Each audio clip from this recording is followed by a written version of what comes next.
जिस इच्छा के साथ भी है वो सुने कथा, उनकी वही इच्छा पूरी हो।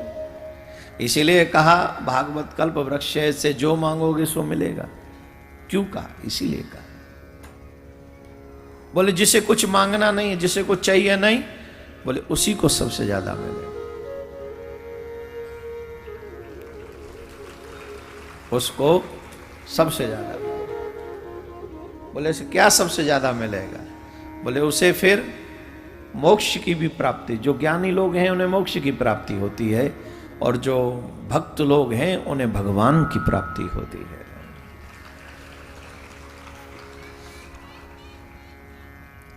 तो धुंधकारी यही चाहते थे हमारी मुक्ति हो जाए, प्रेत योनि से छुटकारा मिले, इसलिए इनकी मुक्ति हुई, इसलिए इनका कल्याण हुआ,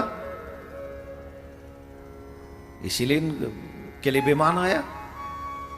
और इन सब ने संसारिक कामनाएं की कि हमें ये मिल जाए, घर मिल जाए, दुकान मिल जाए, जॉब मिल जाए। अभी हम अमेरिका में गए जब, तो वहां पर एक महानुभाव हमको मिले, बोले महाराज हमारे जॉब नहीं थी, हमने आपकी कथा टीवी पर ही सुनी, फ्री बैठे थे, कोई काम ही नहीं था। आपने कहा कि जो भी भागवत से मांगोगे वो मिलेगा, बस नियम का पालन करें। तो हमने वो नियम का पालन किया, और जब हमने उस नियम का पालन किया महाराज, तीसरे दिन ही जॉब का कॉल आ गया हमको, तीसरे दिन।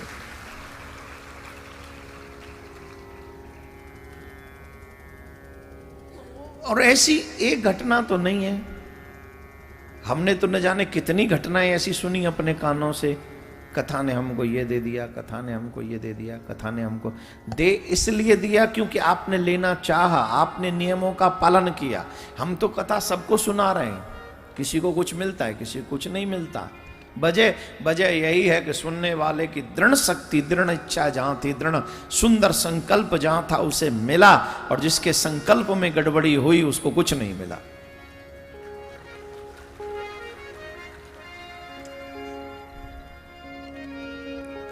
व्यक्ति बड़ा स्वार्थी है, बहुत स्वार्थी। जब भगवान से मांगने जाता है तो दोनों झोलियां फैला के मांगता है, और देने की बारी जब आती है तो भगवान से छुपा लेता है, कंजूस बन जाता है। फिर भगवान भी उसके लिए कंजूस बन जाते, बोल चल बेटा, टिट फॉर टैट, जैसे को तैसा। यही है ना, भगवान के धर्म में कभी भी हमको, भगवान के कार्य में कभी हमें कंजूसी नहीं करनी चाहिए, खुल के कार्य करना चाहिए। फिर देखिए आपके जीवन के सारे कार्य खुले हुए होंगे और चकाचक होते रहेंगे। सब ठाकुर दया करते हैं, देने दिलाने वाला तो ठाकुर जी है। ये संसार के लोग तो सिर्फ कठपुतली हैं, ये कुछ नहीं काम आ सकते। अगली बार गोकर्ण जी महाराज ने सुंदर कथा की, और उस कथा में सभी श्रोताओं को जागरूक किया कि भैया कोई भी श्रोता संसारिक कामना नहीं करेगा, कोई भी श्रोता संसारिक कामना नहीं करना, सभी श्रोता भगवत प्राप्ति की कामना करना। और सभी ने वही कामना की भी, सभी ने फिर वही कामना की, भगवत प्राप्ति की इच्छा रखी। उसका फल क्या हुआ? अब की बार विशाल विमान आया, और उस विशाल विमान में सभी श्रोता विराजमान होकर भगवान के धाम के लिए प्रस्थान करते हैं। बोलो राधे राधे। जोर से बोलना पड़ेगा, और जोर से, और जोर से। बस क्यों है? श्री कृष्ण कहते हैं किशोरी जी, मैं उदास हूं जीव कलयुग के जीवों की स्थिति देख देख कर। हम कलयुग के लोगों की स्थिति क्या है? ये कलयुग के जो जीव हैं वो पाप में अधिक लिप्त रहते हैं। पाप करने के लिए इनका मन तैयार रहता है, पुण्य करने से, सत्कर्म करने से ये डरते हैं। पाप पुण्य के प्रति इनके मन में ग्लानि है। ग्लानि मतलब समझे? भय ग्लानि जब जब होए, रामायण कहती है धर्म के हानि, और गीता कहती है यदा यदा धर्मस्य ग्लानिर्भवति भारत। जब जीव के मन में धर्म के प्रति अश्रद्धा उत्पन्न हो जाए, ग्लानि उत्पन्न हो जाए, अरे धर्म में कुछ नहीं रखा, धर्म भरम। आजकल ऐसे बहुत लोग मिलेंगे आपको।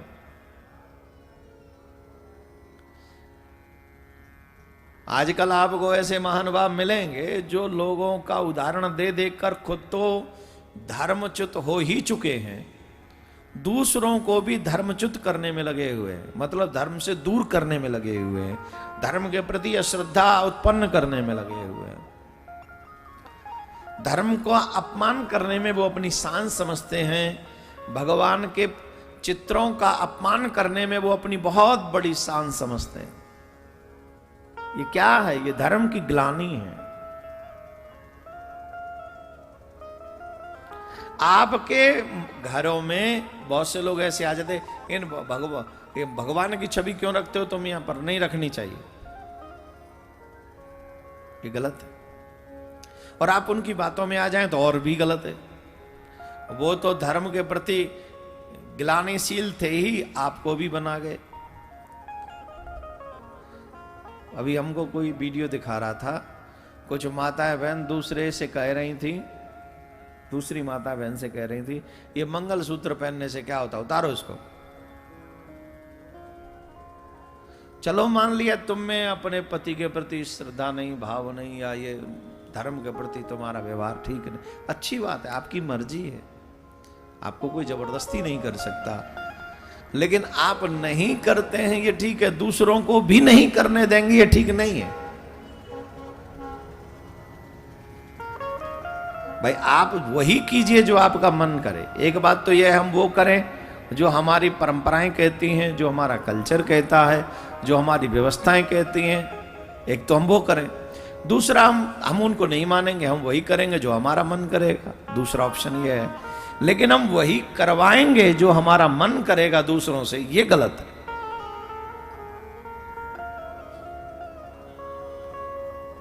हम अपने कल्चर को छोड़ नहीं सकते। ये भारत में आए, हम भारतीय हैं, तो ये हमारा कल्चर हमारी आत्मा है। अलग अलग अपनी अपनी कंट्रियों के कल्चर होते हैं, हमें वो फॉलो करना चाहिए, उसमें क्या है, जबरदस्ती नहीं, मन से एक्सेप्ट करना चाहिए। तो ग्लानि, जो धर्म से दूर होने के, धर्म में जिनकी श्रद्धा ना हो, वो कलयुग के लोगों का सहज स्वभाव है। बड़ी कृपा समझो आप अपने ऊपर भगवान की, कि आपके ऊपर ठाकुर ने कृपा करी कि आपको कलयुग में पैदा किया, वो भी मानव बनाया, और सबसे बड़ी कृपा ठाकुर की भारत में जन्म दिया, और उससे भी बड़ी कृपा आपको धर्म के प्रति श्रद्धावान बनाया।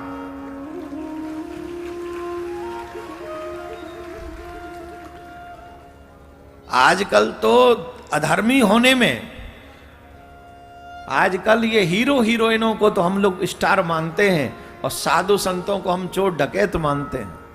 यही कलयुग की लीला है, ये कोई और प्रभाव नहीं है, कलयुग का ही प्रभाव है। क्योंकि बुरे लोग, चोर लोग, लुटेरे लोग, शराबी लोग, जुआरी लोग, ये हमारे लिए रोल मॉडल बन जाते हैं, और जो अच्छे लोग जो भगवान की तरफ प्रेरित करते हैं, उनके प्रति ग्लानि हो, अरे राम भजो, ये लोग सब ऐसे ही हैं। ये ग्लानि ही हमें धर्म से दूर करती है, हमारे संस्कारों से दूर करती है, हमारी परंपराओं से। Again I tell you something my dear, no one can be perfect in this world. कमियां आप में भी हैं, कमियां मुझ में भी हैं, कमियां हम सब में है, कमी जिसमें नहीं उसका नाम भगवान है। लेकिन किसी की 99 अच्छाई छोड़कर सिर्फ एक कमी गाओगे तो तुम अपने साथ धोखा कर रहे हो। आप किसी की 99 बुराइयां छोड़कर सिर्फ एक अच्छाई कि उस पर पैसा बहुत है, वो बहुत बड़ा स्टार है, वो बहुत बड़े पद पे बैठा है, इसलिए उसके गीत गाओगे तो समझ लो उसके साथ साथ तुम्हारा भी पतन निश्चित है। बोलो राधे राधे।